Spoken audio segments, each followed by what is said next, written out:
Welcome back. This is Part-Time Guardian. As many of you are aware, or some may not be aware, on November 10th, some content within Destiny 2 will be vaulted so that Bungie can continue to expand the game. So, especially for you part-time guardians like me, I wanted to put together a quick list of the cool things, cool experiences, in other words, my top 5 things that you should try your best to experience because they potentially could be going away at the end of the season. If you like this video, if you get value out of it, feel free to like the video and subscribe to my channel. That really helps me out. Really quickly, I'm just going to go over that our subscriber growth has actually been really explosive. And when we hit 500 subscribers, I will be putting up a contest that over a period of time will allow you to win the Jade Rabbit that from Bungie's store. That's kind of hard to obtain. So again, looking forward to that. Once we get to 500 subscribers, we'll put that up. So what comes in at number 5? Well, number 5 is the Tribute Hall. And again, I know some of you more hardcore gamers are probably like, what? The Tribute Hall? What are you talking about? Again, this video is more aimed at part-time guardians, people who play and probably play quite a bit, but can't play all the time because of time constraints. So I want to talk about the Tribute Hall because that will definitely be going away as it's part of Leviathan. But it's a great place, first off, to stage builds. You'll notice that many of my builds that I put together are staged in that area. And it's a great place to go in and, put together, bring up an enemy, see if you can do certain damages to it. You can also get ammo out of there. So if you're going into an event, you can actually go in there and you can get your ammo automatically maxed up. So when you go in there, you'll have all the ammo you need. The other thing is you can get bad juju there. That's one thing you can do. And as part of that, you'll have to do the other side mission, which is really kind of a cool mission that for people who maybe aren't the hardest core players that you can solo on your own. And so that's a pretty cool mission. There's a lot of taken elements. You're all over Leviathan in different areas. So it's really cool and something you should experience. And then finally, there's the X marks the spot emote, which is like a little treasure that you dig up. And that's another thing you can get by completing things within the Tribute Hall. Coming in at number 4 is Scourge of the Past. So if you haven't done a raid yet, and I know there's a lot of people who haven't because it's a very small number of people who play Destiny 2 who have completed raids. If you haven't done a raid yet, Scourge of the Past is actually an easy one. And actually, there are some easier ones like Eater of Worlds, but I'm going to talk about Scourge of the Past specifically because it has some other cool things that maybe some of those raids. So first off, it's a good intro raid. I would say my average time through there is about 40 to 45 minutes, depending on the group. I would say even with an inexperienced group, getting under 2 hours is definitely easy to do. And again, it's got a little bit of mechanics, so you're going to learn a little bit of mechanics, but the mechanics aren't overwhelming. So again, I think it's a really good intro raid, something that you could kind of, again, get used to mechanics and be able to get without it taking all night. Also, you can get Fallen mods, and you get these within the spare era of the raid, where to get that, what you're going to have to do is there's buttons on the right and left side. There's 6 of them in total that you can get. They'll go from red to green. There's other videos out there that'll show you how to do that. I don't have one, but there's some good videos out there. And if you do that, you'll be able to, when you get to that end area, instead of shutting the door, you'll be able to climb up and get a chest that are going to let you get those Fallen mods. Now, why are those useful? In the expansion coming out in the fall, we know it's primarily going to be Fallen focused. So more than likely, the raid and other activities will have Fallen in them as endgame activities. So having those that actually allow you to do less damage or do more damage to Fallen would be really useful, and this is the only place you can get them right now. That may change in the fall, but again, if you want to do that, you got to do it now. So that's why it's useful. There also in that you can get the Sparrow. The Sparrow is what you get when you get up to that chest, that secret chest. So if you do that, you have a random chance of getting that. That Sparrow, when you go into content, basically enemies are less likely to shoot you, which is good. There's also the Anarchy. The Anarchy is an incredible weapon. It's very useful for endgame content, so that's a good one to get. And right now, you can kind of grind that last encounter to get that. So I would definitely try that now. Once it goes away, and it's a very unique weapon, very useful endgame content. There's also the Midnight Smith shader. That's a great shader you can also get from that raid. And then there's some pretty cool armor. I like it. So again, overall, good encounters, lots of good loot. Definitely want to give it a try if you haven't yet. Coming in at number 3 is Leviathan Raid. It's the granddaddy of raids in Destiny 2. Now, I know for some people, it's not necessarily your favorite raid. It's funny because when I first started Destiny 2, it wasn't mine either. I was used to Destiny 1 raids where you basically shoot things.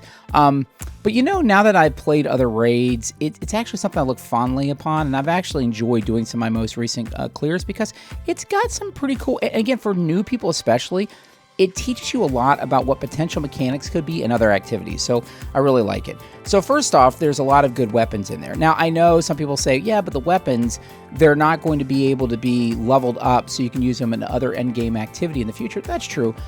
But especially most of you part-time Guardians, you're not doing endgame activities all the time. So these weapons will come in useful. So first off, you have Midnight Coup, which has Outlaw and Rampage, which again, you can get out of their hand cannons, but it's a very smooth hand cannon. I think you'll like it. There's also Legend of Acreus, which you have to do a completion of Leviathan, kill so many enemies. There's a couple steps that you have to do to get it, but that one is still a top tier endgame DPS monster. So I would definitely, if you get that, I would definitely get that. There's also a Nargle Dress, which has Outlaw and Kill Clip. Again, there's other weapons that are similar to this, especially now that we have, random rolls and things like that, but it's still a fun gun and I like it quite a bit. Also, it's Stared Back, which is a sword that has Relentless and Whirlwind, which again, you can get that from other things, but the cool thing about that is that's the default it rolls with, so you're going to get that every time. And Relentless obviously gives you ammo back, and Whirlwind continues to do extra damage. That's kind of a god roll for most swords. Then, again, it has its fun encounters. It's good prep for future raids, like I talked about earlier. Some of them are very mechanics focused, less shooting, but if you're new to raids, it will teach you about stepping on the plates, being able to get in certain spaces for DPS, timing your activities. If you want to do other raids, it's a good place to start. So if you haven't done it, I would definitely do. And then it's got some of the coolest shaders in the game. If you could do the original, and then if you could do the Prestige, there are some really, really cool shaders in both of those. And again, if you don't do it now, you're not going to be able to get it later. Coming in at number 2 is the Menagerie. So this is one of the coolest things that Bungie's ever put into Destiny. And it's this out of all of these things, well, we'll talk about number 1 in a minute. It's one of the things I'm really going to miss. It's like a match-made raid. Now, raids obviously don't have matchmaking because if you think about it, you could do that, but it would be a really poor experience for most people because with raids, there's a lot of coordination. With a Menagerie, it's like a raid, but the mechanics are usually pretty easy to figure out, even if you're an LFG group with no mic, that over time you can get to it pretty quickly. That's not the case with most raids. So it was really good for getting their people's feet wet in a raid. It's got a lot of fun encounters. Those encounters have been used in other activities since, so some of the best encounters in the game. You pick your own rewards at the chalice. So you basically get to pick what weapons you want, and you can farm for random rolls doing this. So it's really good. I like it quite a bit.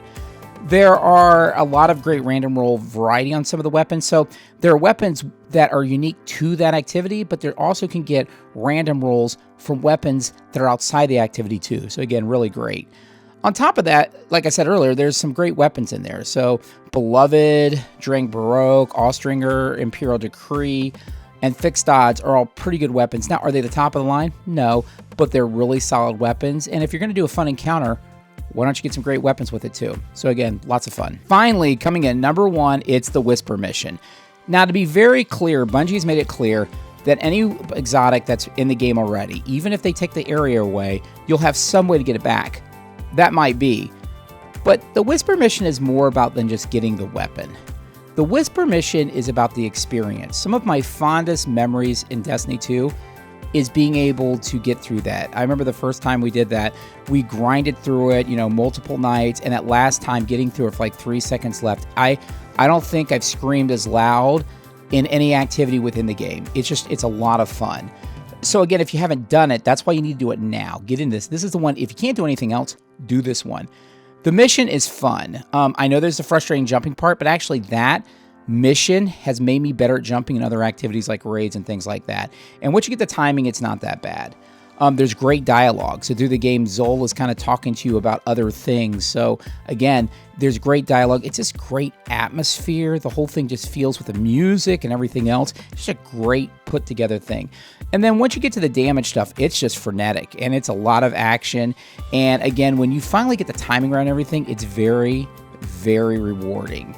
And then outside of that, you can obviously get the Whisper. You can get the Whisper Catalyst, which allows you to do additional damage. So again, it's still a top tier DPS weapon, but finally it allows you to get the 1,000 Wing ship, which is one of my favorite ships. It's in Destiny 1, I got that from a clear of King's Fall. Actually, my first clear of King's Fall, I lucked into getting that ship, and it's still to this day one of my favorite ships.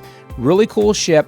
It takes a little bit of work to get it, but again, anything in Destiny requires a little bit of work to get the things you want.